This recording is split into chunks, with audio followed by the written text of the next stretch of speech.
This video is sponsored by War Thunder. Growing up, we remember the best experiences like getting to go home early from school because it was your birthday, getting the thing you wanted most from Christmas, and more. But what is also remembered by many is the traumatic and scary experiences from the real world and, for this video, video games. My fondest memories as a child were playing video games. Shout out 1500 hours on Shootmania Storm, I was a fucking loser nerd. I'm just kidding, I still love that game. But I also have memories of some of the games scaring me for days. And just before we get into this video, if you like what I do, please consider leaving a like and subscribing. Also, I have a Discord server where a ton of other people interested in my content meet and we all talk. I love getting in the VC. Also, I have an Instagram if you're interested in that. And with that out of the way, let's get right into the video. Call of Duty. Call of Duty has been around for so long that every person born in the last 30 years has had the chance to play it or have been exposed to it somewhat. I don't believe that a majority of Call of Duty games are scary, traumatic, but there were so many times in the games that were emotionally traumatic. There have been some traumatic things from Call of Duty games like in World at War and the mission Burn 'Em Out. While most people think the gameplay with the flamethrower is fun, and it is, don't get me wrong, but really thinking about the actions, using the flamethrower on the enemies and hearing their screams, it's very disturbing. The gore from using the rocket launcher is also disturbing. Missions like No Russian are also remembered for how brutal it was. In Black Ops 2, the first mission literally starts with Mason trying to free a soldier from a burning truck. His screams and charred skin as Mason tries breaking the glass to no avail makes for a memorable but traumatic start to the game. The emotionally traumatic scenes are the ones I remember so well, like in Black Ops 1 with the entirety of the Vorkuta mission. Working your way out with all the other inmates and Reznov was powerful, and in the end, leaving Reznov through all that was rough. Seeing him again and then learning why at the end of the game makes it even more rough to go through. Another moment that sits with people is the death of Roach and Ghost in the mission Loose Ends. Doing all that work just to be betrayed by Shepard and having to sit through the burning of yours and Ghost's body was tough to watch, but it made it so much more rewarding putting a knife into a skull later with Soap. In Modern Warfare 3, having to see and sit through the death of Soap, a character you actively played as for the previous games, was pretty rough. The connection to the character, seeing his highs and lows, and getting through all makes the death more painful. Unfortunately, Call of Duty doesn't really hit like it used to, so the only trauma now is to your wallet when buying the new game every year. FNAF. Five Nights at Freddy's is a horror game, so of course it'll make the traumatic games list. Releasing 11 years ago now, this has so many people over the course of those years traumatized, at least if you're 8. I remember when the first game came out in 2014, seeing Markiplier playing it, I was fascinated and scared. The jump scares give out the most of the fright, but the time it takes to get through the night, the dark atmosphere, sounds, and the inevitable animatronic at the door was so creepy. I remember for the nights after I watched FNAF videos, I had nightmares of Freddy's glowing eyes as the power ran out. The later games only added to the trauma with its new jump scares, mechanics, atmospheres, etc. I remember the puppet being really scary to me not only because of the design, but the gameplay of having to keep an eye on it and rewinding the music box while attending to other things. I guess it helped me get ready for the traumatic experience that is time management and multitasking as an adult. FNAF 3 had you trying not to be jump scared by a rotting man in a bunny suit, which Springtrap has its own trauma with knowing the lore. But my personal favorite is FNAF 4, with its home setting having you play as the traumatized child with the sharp teeth, deteriorating animatronics lurking in your home's dark corners. To me, I believe it feels like the dreams I would have, being a child scared of the animatronics, exaggerating them to the point that they are scarier than they actually are. Seriously, I was scared of Bonnie in the first game, but he doesn't even have eyebrows, which makes him automatically not scary. I mean, look at Lex Luthor, bro, you don't see anyone scared of him. Luigi's Mansion. Luigi's Mansion is another one of those games that have come out years ago but is still remembered due to remakes and remasters of the first two games. Going all the way from the GameCube up to the Switch, it definitely has had time to settle into every child's mind as being pretty scary. Normally, we don't really associate Mario games with being scary, but Luigi's Mansion switched it up with spooky ghosts and haunting atmospheres. The gameplay itself doesn't really add to the scariness, but the mansion, the soundtracks, and the ambiance make it what it is. It doesn't help that Luigi is also afraid of this mansion, so it sets us up to be similarly scared. The darkness of the mansion and having to use a flashlight to see makes some parts very tense, not knowing what is going to come out of the corner. Something that's very well known is a lighting glitch that occurs when you answer a call in the telephone room. When lightning flashes, it reveals Luigi's shadow to be off the ground, almost as if he's hanging. While this is a glitch, it does seem like something to be believed put in on purpose due to the scary nature of the game. And that was layer 1, guys, the very surface level stuff, and now we're getting into a little bit more deep cuts, which you're gonna fucking laugh at whenever I say the first one, but layer 2, first entry, Baldi's Basics. Baldi's Basics is one of the more recent horror type games made in a very short time, but it left a very big legacy.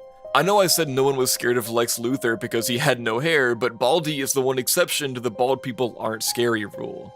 The game being very cryptic at the start, having to test your first grade math skills and being tasked to solve unsolvable puzzles to collect books, all while Baldi is smacking his ruler chasing you, makes it very tense. Having other characters interfere with your task makes it all more stressful. The scenery isn't scary, but the sound of the ruler getting faster with each book gets you on edge. It's a race against Baldi and every second counts. Once you get all the books, the school turns like a red color and Baldi is the fastest.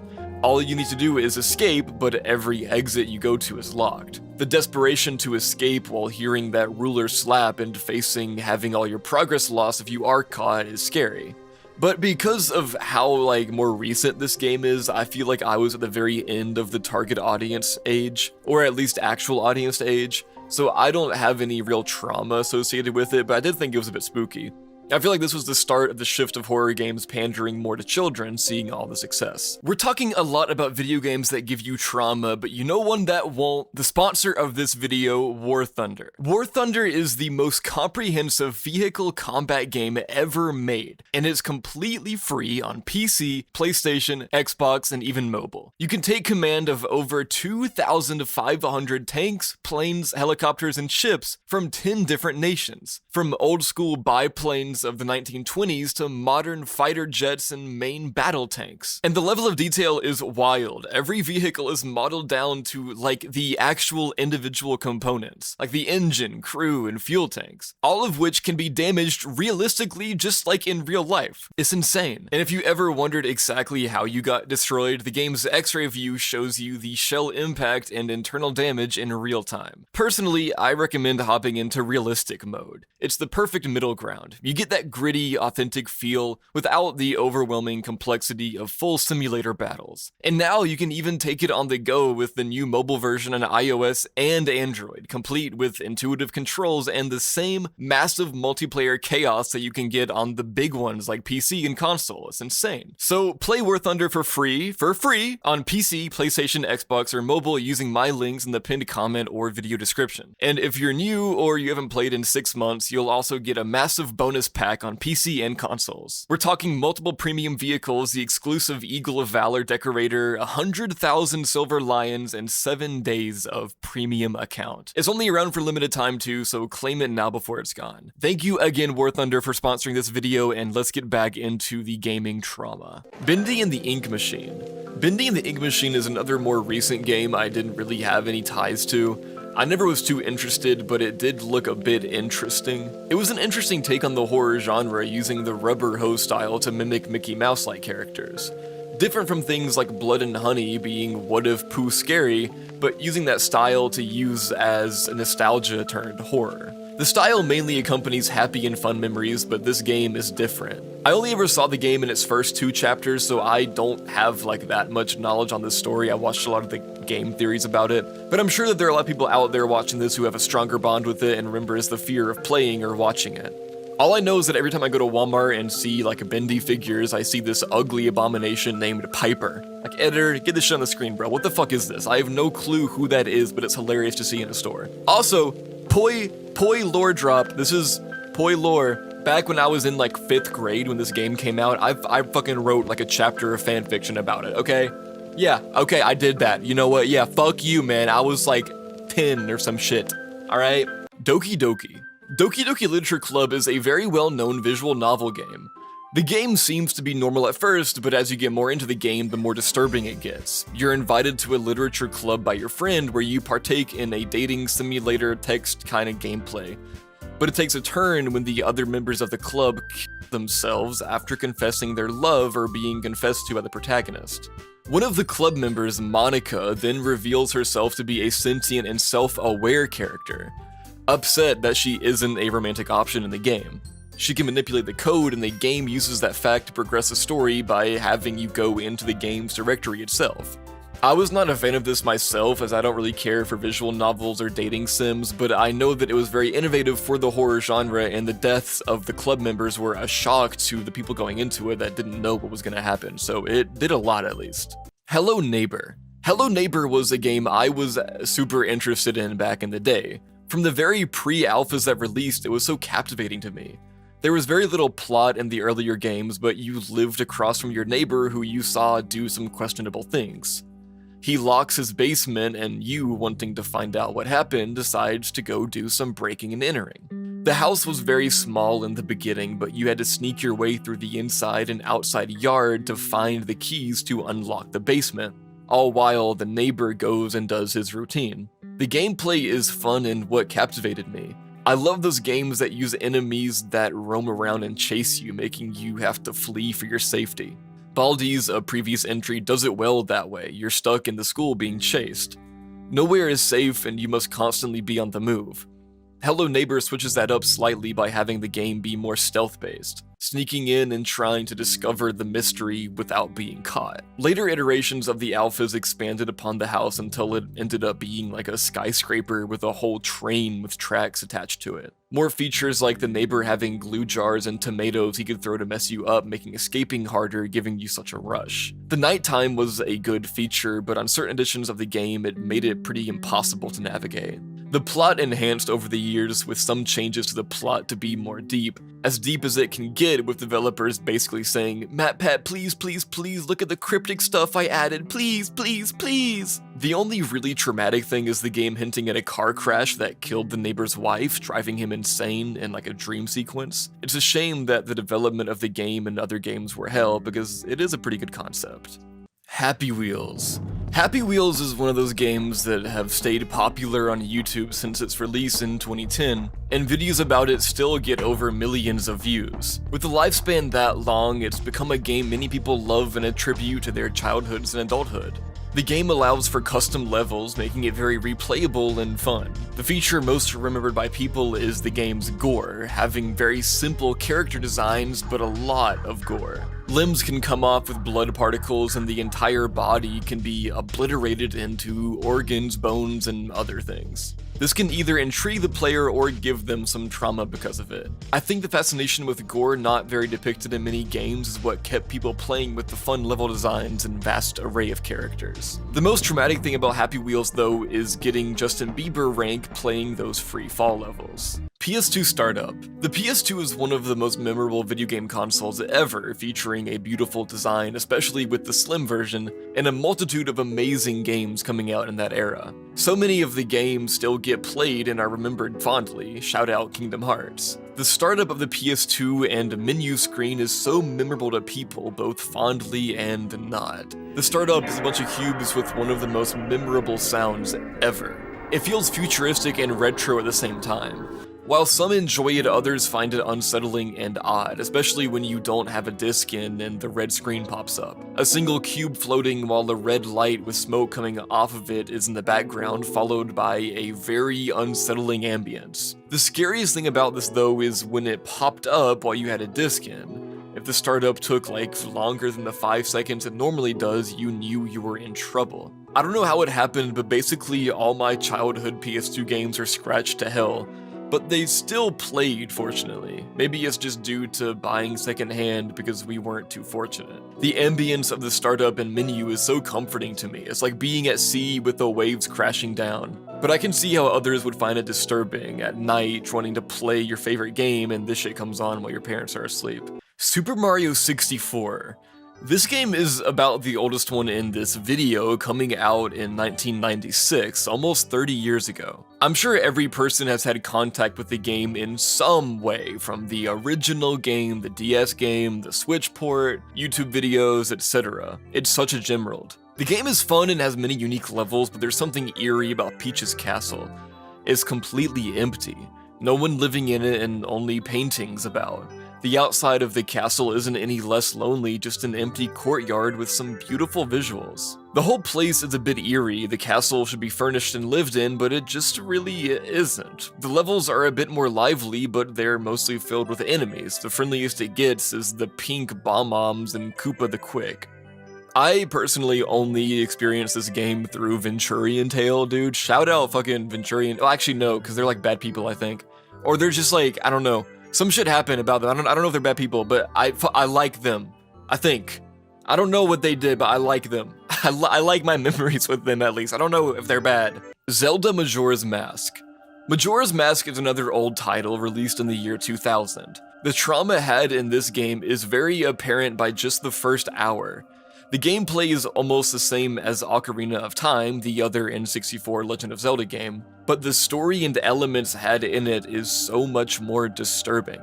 Instead of fighting Ganon, Link is tasked with stopping the Majora's Mask, a mask-controlling Skull Kid, making the moon fall in 3 days. The game has the player go through the same cycle of 3 days multiple times to explore and awaken the 4 giants, who can stop the moon from crashing into Earth while Link defeats the mask. The game is so eerie, seeing the moon in the sky all the time with its sinister grin as it comes closer to the town. The impending doom mixed with all the sad stories to be had both inside the town and outside has you really feel for the situation. What really makes Majora's Mask is the music. It's sad and eerie and an overall amazing soundtrack. The 3DS port of the game is where I really played it, and I remember having my 3DS open just to listen to some of the tracks.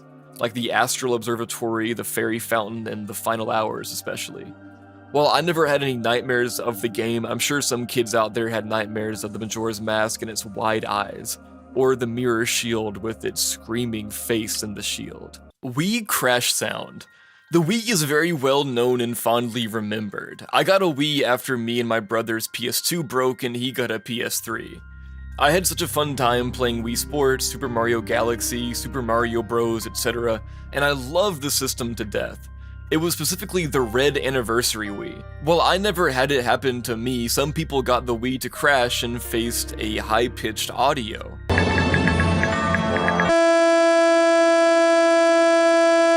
This happens due to the Wii's small audio sampling replaying over and over, creating the high pitch. More modern consoles or computers have a larger memory for audio, so you may hear a loop of the same few seconds of audio before the crash rather than a screech. The explanation for the crashes may be due to damage to the console, the disc, or failed attempts to mod a game ending up with the crash. I feel like most people who tried it have somehow ended up breaking or crashing their game a few times before getting it to work. I didn't have the problem when modding my 3DS, but I accidentally bricked it once going through an update, and the screen for having your console bricked or crashed is scary. Not only is the sound scary, but if you don't know what happened, it's super frightening and a jump scare as well. It's still scary even knowing, because if you bricked your system, it takes longer to unbrick it if that's even possible, like even an option. Yandere Simulator. Yandere Simulator is a game that still hasn't fully released but has been in development for almost a decade. The game is another one of those 2016 Markiplier classics and was introduced to many kids at that time. It's remembered fondly for the jankiness and fun, but also not fondly because of the developer.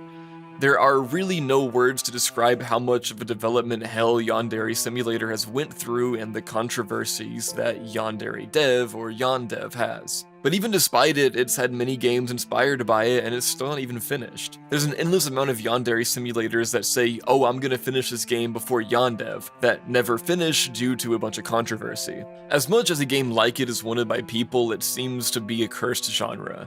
The game is somewhat bloody, having you kill the other girls interested in your senpai. Ew. And there are specific ways to kill people, like using a wood chipper or an incinerator. Some methods you'd see come straight from a Hitman game. The game allows you to be as murder-loving as you want. Seeing people speedrun killing everyone is insane. It makes you wish the game was actually good and developed well, or even finished. Conker's Bad Fur Day. Conker's Bad Fur Day is a Nintendo 64 game released by Rare in 2001. The original idea of the game was to be a more family-friendly adventure titled 12 Tales Conker 64. Think of their other franchises like Banjo-Kazooie. That idea, however, was scrapped and the game was made for more mature audiences.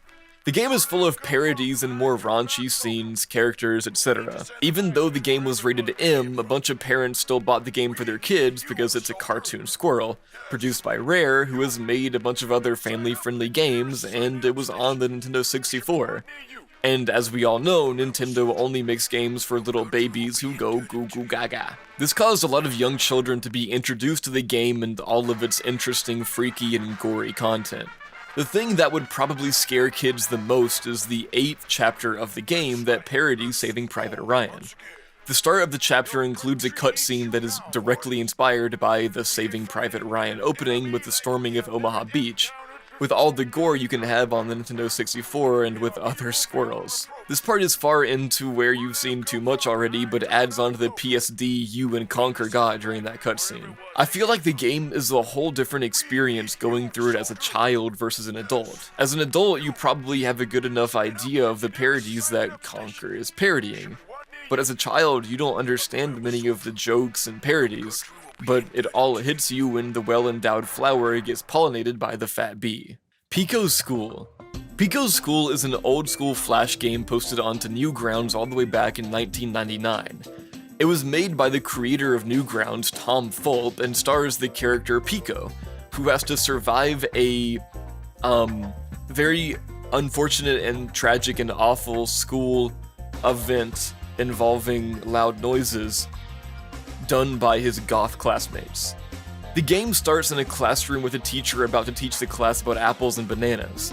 Pico, the nice innocent child, raises his hand happily to the question of who has eaten an apple or banana before. Before the teacher could continue, a goth classmate pulls out a gun, saying goth music has never said anything about apples, so the education system isn't worth going through and must end, and uses that item to, with the room before escaping. Though made by a child in 1999, the game is gory and you are met by the remains of the other children and teacher. The visuals aren't anything to scream at, the thought of the event is at least somewhat spooky.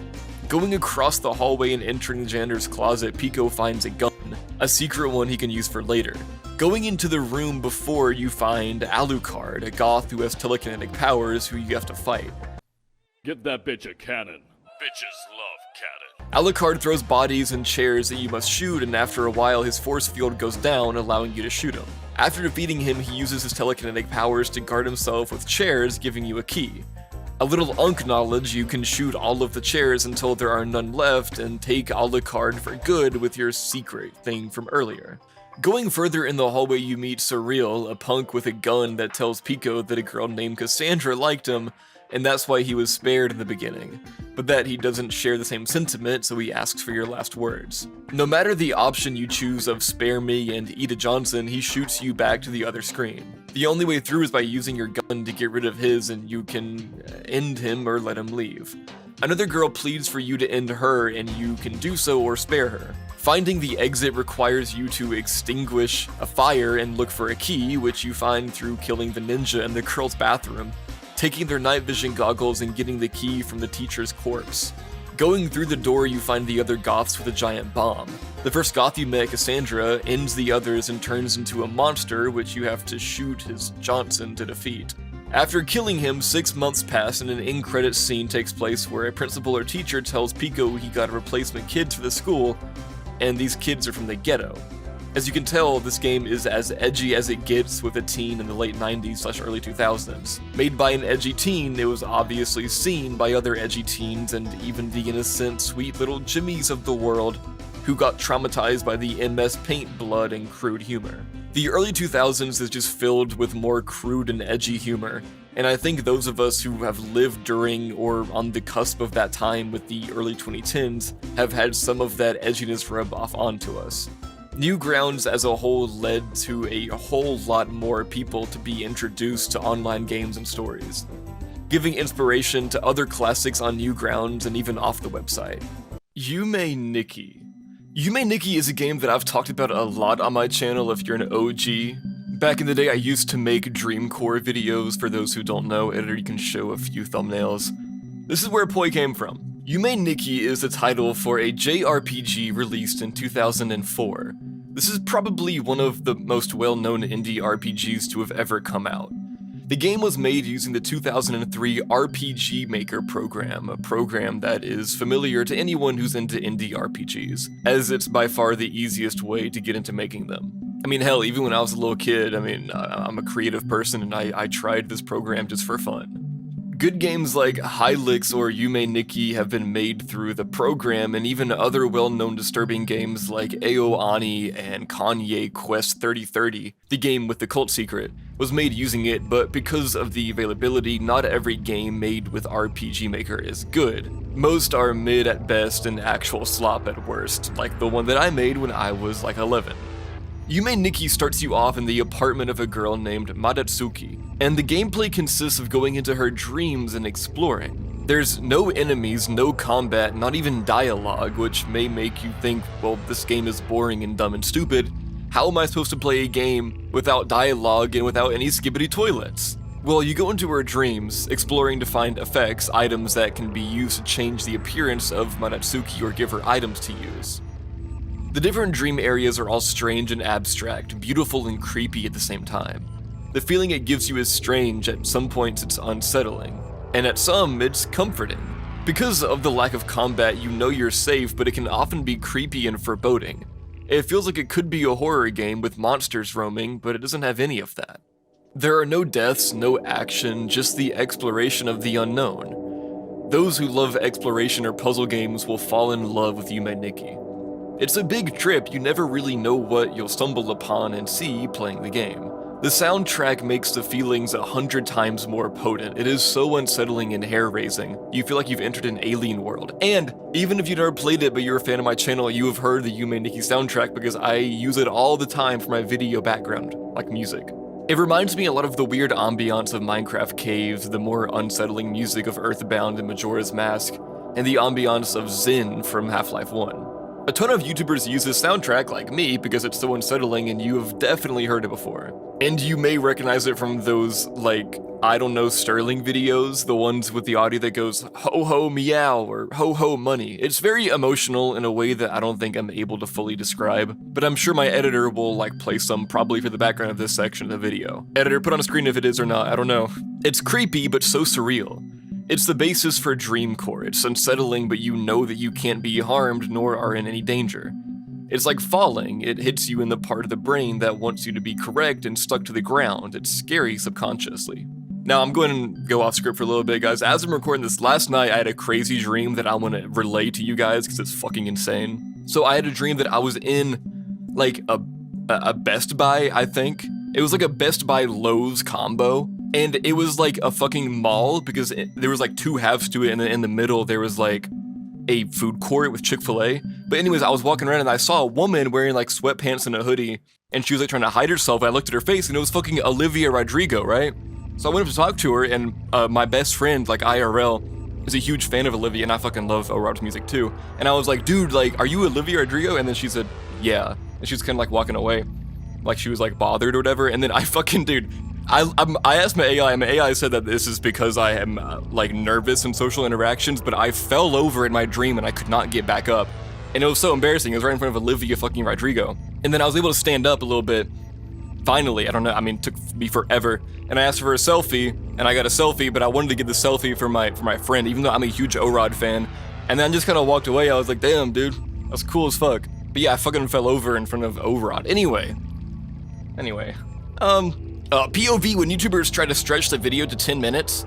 Back to Yume Nikki. The game has an ending after you gather all effects, but I won't spoil it for those who haven't played. It's an amazing game that I urge you to go out and play one day. It's a trip you absolutely should not miss out on. Ao Oni. Ao Oni is another RPG Maker game that was released as freeware in 2008. Unlike Yume Nikki, it follows a more traditional horror gameplay, starring Hiroshi and his 3 classmates as they explore an abandoned mansion that was rumored to be haunted. They quickly come into contact with a strange purple creature named Ao Oni. Ao Oni gives chase to Hiroshi and he must escape the mansion by completing puzzles. The gameplay is like Resident Evil 2 and 3, where Mr. X/Nemesis will roam around the area searching for the player. If found, Ao Oni will chase the player and the only way to survive is by running away and hiding. The game only has one music track, with the rest of the game having just ambiance. The track is the chase theme of Ao Oni being a very frightening synth that reminds me of the Jaws theme. I'll have my editor play it right now.